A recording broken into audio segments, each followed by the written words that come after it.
여러분 안녕하세요. 주식의 소리의 애솔입니다. 오늘 ADM 코리아 오랜만에 따상을 딱 찍는 거 보니까 너무 기분이 좋더라고요. 그래서인지 엘비루쌤도 생각보다 청약 증거금이 조금 많이 들어왔고요. 하지만 아직 분위기 반전이라고 보기는 어렵다는 거. ADM 코리아는 유통가능 금액이 매우 낮다는 특징이 있었기 때문에 다른 공모주와는 조금 달랐어요. 아무튼 오늘 시장도 좋고 이렇게 공모주 성과도 좋고 여러모로 좀 홀가분한 목요일이었는데요. 다음 주에 청약이 진행되는 라온테크의 수요 예측 결과까지도 발표가 됐습니다. 기업 분석부터 수요 예측 결과 포함한 공모 분석까지 얼른 한번 해보도록 할게요. 우선 라온테크, 뭐 하는 회사인가? 로봇 자동화 시스템 전문 기업입니다. 2015년에 코넥스에 상장이 됐고요. 이번에 소부장 기술 특례를 통해서 코스닥으로 이전 상장하게 됐어요. 주로 다루고 있는 사업 내용은 크게 세 가지가 있는데 1. 반도체 제조 라인 내에서 웨이퍼를 이송하는 로봇과 자동화 모듈을 제작하고요. 2. 디스플레이와 OLED 제조 라인에 사용되는 로봇도 생산을 합니다. 그리고 제약, 바이오 제조 라인에 사용되는 로봇과 자동화 시스템도 다루고 있어요. 특히 지난해 7월에 진공 환경 내에서 웨이퍼를 이송하기 위한 진공 로봇과 이송 모듈 제조 기술에 대해서 한국전자통신연구원으로부터 A등급을 획득하면서 소부장 기술 특례 조건을 충족했습니다. 그러니까 세 가지 사업 분야 중에서도 첫 번째, 이 반도체 웨이퍼 이송용 로봇이 가장 주력 제품인 거고요. 특히 웨이퍼 이송용 진공 로봇은 국내에서 양산화에 성공한 유일한 기업이라고 합니다. 조금 더 자세히 매출액 현황을 통해서 웨이퍼 이송용 모듈이 매출의 82%가량을 차지하고 있다는 것을 확인할 수가 있고요. 그 뒤로 디스플레이 제조 자동화 모듈이 매출의 12.2% 정도를 차지하고 있습니다. 계속해서 웨이퍼 이송용 모듈이라는 말이 나오는데 웨이퍼 이송용 모듈은요. 크게 EFEM 모듈과 진공 백본으로 구분할 수가 있고요. EFEM은 대기 환경에서 웨이퍼를 이송하는 장치를 말하고 진공 백본은 대기 환경에서 전달된 웨이퍼를 진공 환경에서 각각의 공정으로 이송하는 진공 이송 모듈과 이 모듈 중앙에서 로봇 팔 역할을 하는 진공 로봇으로도 나눠볼 수가 있어요. 여기서 백본의 핵심은 진공 로봇입니다. 일반적인 대기 환경의 로봇과는 달리 고온과 진공 환경에서 불순물이 없이 웨이퍼를 이송해야 하기 때문에 기술적으로 굉장히 어려움이 있거든요. 그런데 이 어려운 걸 라온테크가 해냅니다. 국산화에 성공했잖아요. 그러면 반도체를 만들 때 진공 상태가 그렇게 필요한가, 중요한가 싶은데 반도체 전공정 중에서 산화, 식각, 방막, 금속 배선에 이런 진공 공정이 필수적으로 꼭 필요합니다. 그러니까 생각해보세요. 반도체 전공정 업체들은 진공 공정이 필수적으로 필요하고 이 진공 공정에 라온테크의 진공 이송 모듈과 진공 로봇이 필요한 거겠죠. 그래서 정리를 하면 라온테크의 1차 고객사는 반도체 전공정 장비 업체들이 되겠고요. 대표적으로 주성 엔지니어링, 테스, 원익 IPS가 있습니다.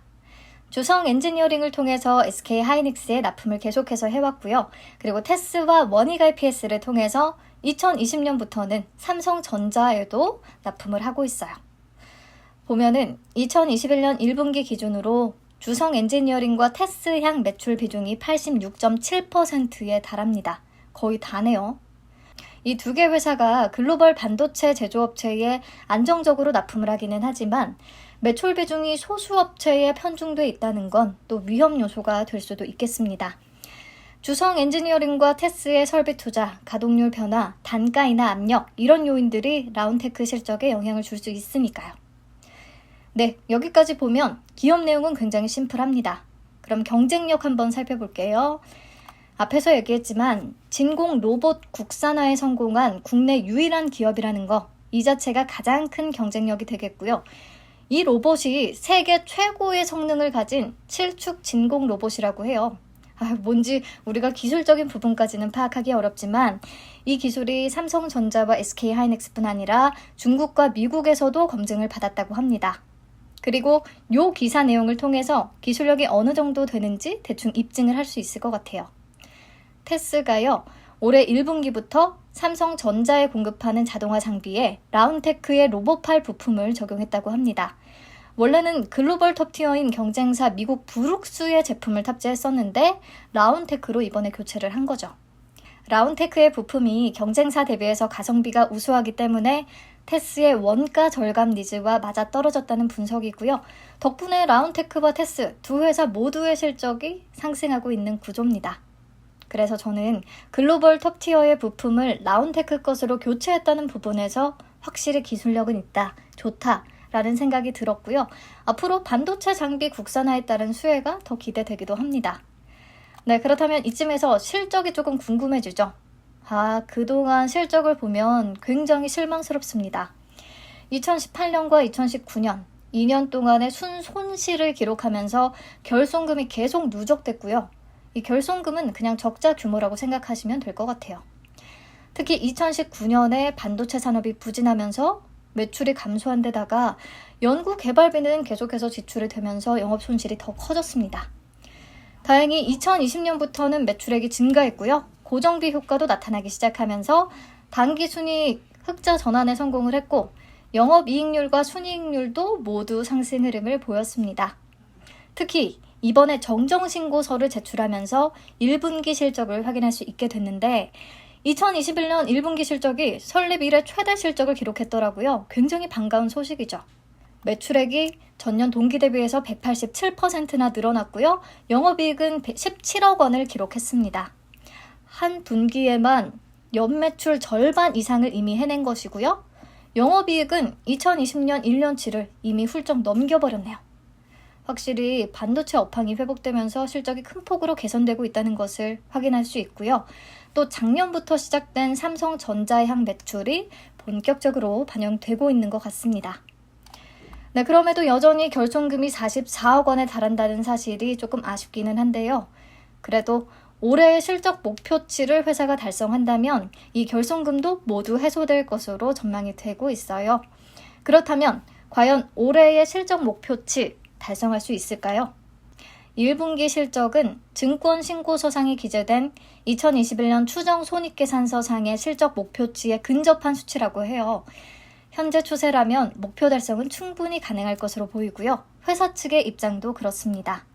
그래서 결손금이 해소될 가능성이 있다라고 긍정적으로 생각해 볼 수 있을 것 같네요.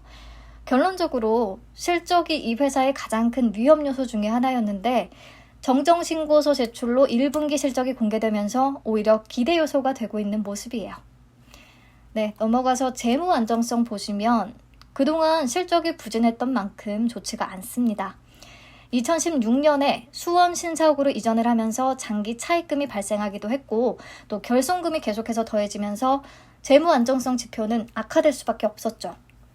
업종 평균 대비해서 훨씬 부진한 성적입니다. 하지만 확실히 매출액과 당기순이익이 늘어나면서 지표들도 전체적으로 개선되는 모습이고요. 그래서 실적 개선과 함께 이번 공모를 통해 재무구조가 조금 더 안정화되지 않을까 싶네요. 네, 그럼 이번 공모 자금 어떻게 사용할 계획인지 간단히 봅시다. 이번 공모는 신주 모집 100%의 일반 공모로 진행이 되고요. 그래서 확정 공모가 기준으로 총 공모 금액은 90억 원, 라운테크가 손에 쥐게 될 순수익금은 85억 원 정도가 될 예정입니다. 30억 원은 시설 투자에 투입해서 연 생산 캐파를 500억 원 수준에서 1,500억 원까지 늘린다는 계획이고 나머지 55억 원 정도는 원부자재 재고 확보에 사용할 예정이래요. 회사가 차입금이 많은데 차입금 상환에는 사용하지 않네요. 벌어들이는 돈으로 앞으로 이 차입금들을 갚아야 하니까 회사가 조금 더 분발해야 할 것 같습니다.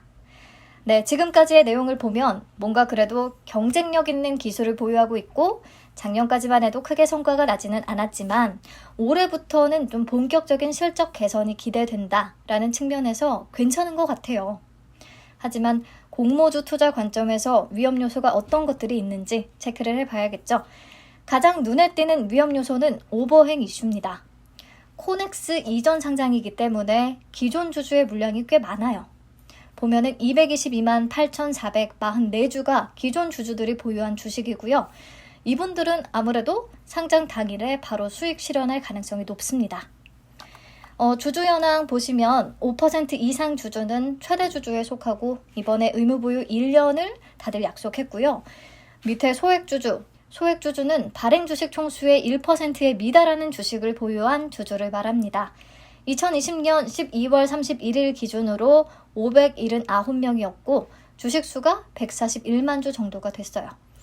그러니까 요 소액 주주에다가 또 1%에서 5% 미만에 해당하는 주주들까지 포함된 물량이 기존 주주들의 유통가능 물량이 되는 겁니다. 그리고 보니까 김원경 대표이사의 공모 후 지분율이 21%밖에 안 돼요. 좀 낮은 편이더라고요. 최대 주주들의 매각 계획이 없으니까 당장의 경영권 변동에는 문제가 없겠지만 앞으로 추가로 자금이 필요할 때 자금 조달 방식에 조금 한계가 있을 것 같기도 해요. 왜냐? 유상증자를 하게 되면 대표이사의 지분이 더 희석될 위험이 있으니까요. 그래서 요거랑 연결되는 내용인데요. 최대 주주 지분율 희석 우려 때문에 이번 공모 규모가 총 주식수의 10% 수준밖에 안 됩니다. 그래서 조금 걱정이 되는 게 공모 규모가 과연 재무와 사업 전망에 터닝 포인트를 만들어줄 수 있을 것인지 이게 조금 애매하다는 거죠. 앞에서 시설 투자에 30억 원을 배정했잖아요. 경쟁사들과 경쟁하기에 충분한 수준이 아닙니다. 대표적인 경쟁사로는 미국의 브룩스, 일본의 알박, 국내에는 사이맥스가 있는데 라운테크의 생산 능력과 규모는 이들에 비해서는 아주 부족해요. 글로벌 경쟁사와는 격차가 완전히 크고요. 사이맥스와 비교를 하면 사이맥스의 유형 자산이 260억 원, 라운테크는 98억 원 정도밖에 안 됩니다. 그리고 표에서 실적을 비교해봐도 차이가 엄청나다는 것을 확인할 수 있어요. 물론 사이맥스는 2015년에 코스닥에 상장을 해서 그 이후에 투자를 계속 진행을 했기 때문에 규모가 조금 다르기는 하죠. 아무튼 이번 공모가 단기적으로 재무구조를 조금 개선시킬 수는 있겠지만 경쟁사들과 앞으로 경쟁함에 있어서 큰 변화를 만들어내기에는 조금 부족하다는 의견들이 나오네요. 그런데 보다 보니까 또 반대로 조금 관심 가는 부분이 하나 있는데요. 최대 주주 중에 하나인 테스가 자진 보호 예수를 약속했더라고요. 보면은 유통 제한 물량의 기관 투자자 자진 보호 예수 2만 주, 상장일로부터 1년. 보이시죠? 이게 바로 테스고요. 테스가 2017년에 유상증자에 참여하면서 20만 주를 7,339원에 인수했거든요. 그러면 이번에 공모가 18,000원을 기준으로 약 36억 원의 가치를 보유하게 되거든요. 2배 이상 뛴 거죠. 4년 만에. 하지만 팔지 않고 1년간 자발적으로 보호예수를 하겠다고 발표했습니다. 왜 그랬을까요? 제 생각에는 장기로 그냥 보유를 하면서 라운테크와 협업을 더 강화할 목적으로 보여요. 테스가 증착과 식각장비 시장에서 우위를 선점하기 위해서는 라운테크의 진공 로봇 기술이 절실히 필요한 거죠. 앞에서 우리 테스가 라운테크의 부품으로 교체했던 거 보셨죠?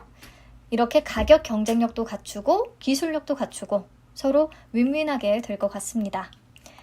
네, 여기까지 머리 복잡하실 것 같으니까 한번 정리하고 갈게요.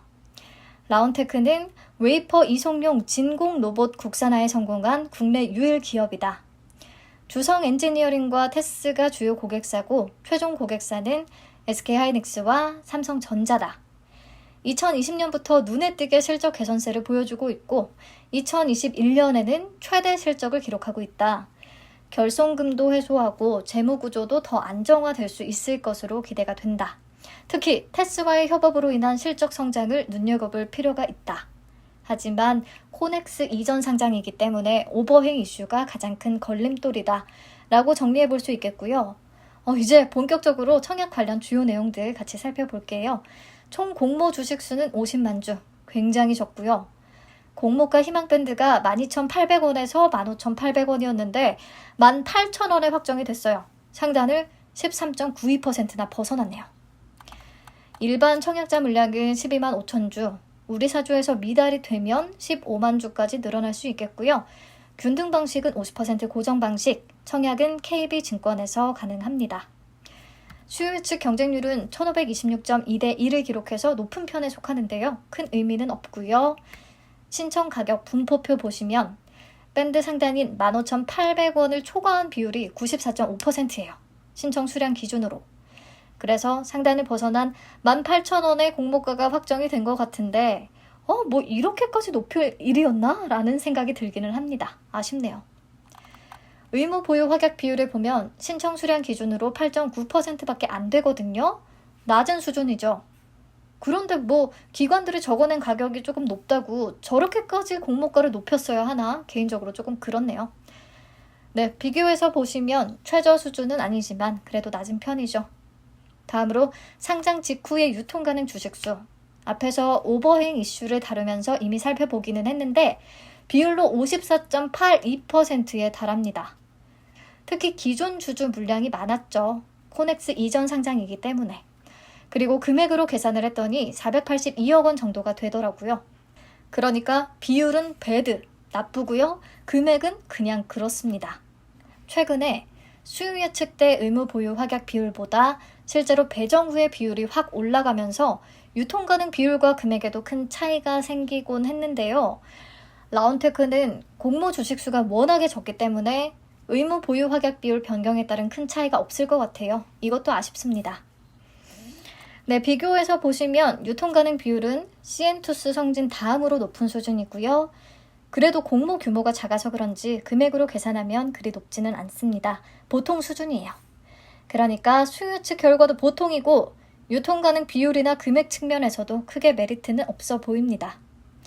그럼 공모가 산정 내역 볼까요? 우선 유사 기업으로는 테스, APTC, PSK, 사이맥스, 로체 시스템즈를 선정했는데 테스와 APTC, PSK는 반도체 전공정 장비 자체를 다룬다는 부분에서 어떻게 보면 규모나 내용이 조금 달라요. 그래서 펄을 보면요. 테스와 APTC, PSK는 20배가 넘는데 경쟁사로 직접 비교가 되는 사이맥스는 퍼가 10배 정도밖에 안 되죠. 반도체 웨이퍼 이송 장비를 생산하는 로체 시스템도 11배고요. 그래서 10배 정도를 적용했으면 그냥 적당했을 것 같은데 적용포가 높아졌어요. 17.85배로. 네, 그 다음에 2021년 추정 당기순이익을 25% 할인율로 할인을 하고 적용 주식수로 나눠서 EPS 1146원을 구했고요. 여기다가 적용포 17.85배를 곱해서 주당 평가가액 2456원을 도출했습니다.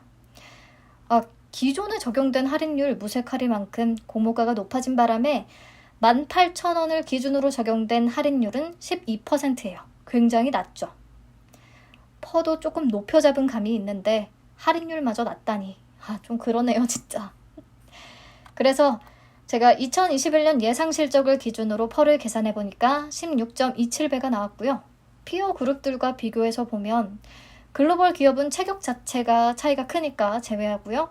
국내 반도체 장비업체들, 테스, 머니갈 PS, 주성 엔지니어링에 비해서도 이미 고평가고 그리고 사이맥스는 2021년 추정치가 안 나와 있기는 한데 2020년 기준으로 비교를 하면 마찬가지로 고평가죠. 10배 수준이었으니까. 참 공모가도 아쉽습니다. 그리고 현재 코넥스 시장에서 거래되는 가격 참고해서 보면 25,350원인데요. 사실 큰 의미가 없어요. 이전 사례들을 보면 상장일 바로 전날 코넥스 거래 가격 대비해서 시초가가 오히려 낮은 경우가 더 많았거든요. 네, 그래서 결론적으로 장점보다는 단점이 더 눈에 띄는 공모주라고 할 수 있겠습니다. 의무 보유 확약 비율도 낮은 편이고 유통 가능 비율은 엄청 높은 편이고 공모가도 높은데 공모 규모도 매우 작다는 거. 공모주로서 단점이 좀 많습니다. 네, 마지막으로 청약한도와 균등 비례 예상해보고 마무리할게요. KB증권의 청약한도 참고해서 보시고요. 일반 50% 기준의 청약한도는 2,000주밖에 안 됩니다. 1,800만 원 청약할 수 있어요. 그리고 6월 6일까지 계좌를 보유하셔야 청약이 가능합니다. 다음으로 배정 물량은 12만 5천 주고요. 그래서 균등 물량이 6만 2,500주밖에 안 돼요. 오늘 엘비루셈에 14만 6,566건이 접수됐더라고요. 비슷하게 14만 건이 잡힌다고 하면 균등 배정 수량은 0.4주. 추첨해서 당첨이 돼야 겨우 한 주 받을 수 있겠습니다. 최소 청약 단위는 10주예요. 근데 의미가 있을까 싶네요. 그리고 비례 경쟁률 예측하기 위해서 최근 공모주들의 청약 증거금을 참고했고요. 엘비루셈에 오늘 8.6조 정도가 몰렸고 ADM 코리아는 5조, 제주맥주도 5.8조. 뭐 요 정도 몰렸어요. 라운테크는 매력적인 공모주가 아니고 또 물량도 조금 적으니까 6조 정도로 잡아봤고요. 비례 경쟁률을 계산하니까 10,000대 1 정도가 나오더라고요. 10,000대 1이라니 이 정도까지는 아니더라도 배정 물량이 적으니까 경쟁률은 높을 가능성이 큽니다. 아무튼 10,000대 1 정도를 생각하고 10,000주를 청약해야 비례 한 주 받는다고 하면 필요한 청약 증거금은 9천만 원이거든요. 띠용이죠 진짜. 영상을 보고 청약 안 하는 분들이 많다면 경쟁률은 조금 낮아질 수도 있겠습니다. 네, 결론 내볼게요. 우선 기업 내용만 보면 분명히 2021년에 성적이 기대되는 부분이 있습니다. 하지만 공모주로서의 매력을 따져보면 코넥스 이전 상장이라는 것 자체가 조금 단점이 될 수 있겠고요. 참고로 작년부터 올해까지 코넥스 이전 상장 기업들은 상장일에 따상을 기록한 일이 없습니다. 시초가 대비해서 하락 마감한 경우가 조금 더 많고요. 관련 영상은 따로 준비할 예정인데 이런 경험을 비춰봤을 때 라운테크도 상장일의 성과가 아주 좋을 것이라는 기대가 되지는 않습니다. 게다가 의무 보유 확약 비율은 낮고요. 유통 가능 비율은 엄청 높고 공모가까지도 높아서 공모주로서의 매력을 찾기는 조금 어려웠어요. 결정적으로 공모 물량도 워낙 적어서 균등 배정 받기도 어렵겠고요. 또 비례 경쟁률 높아지면 비례도 받기 쉽지 않겠습니다. 한 주, 2주 받아서 수익을 쏠쏠히 내려면 그래도 따상은 해줘야 속이 시원할 텐데 경험상 쉽지는 않을 것 같아요. 이런 모든 여러 요소들을 잘 분석하고 청약 결정하시면 좋겠습니다. 네, 최대한 간단히 한다고 했는데 또 엄청 길어졌네요. 얼른 마칠게요. 안녕.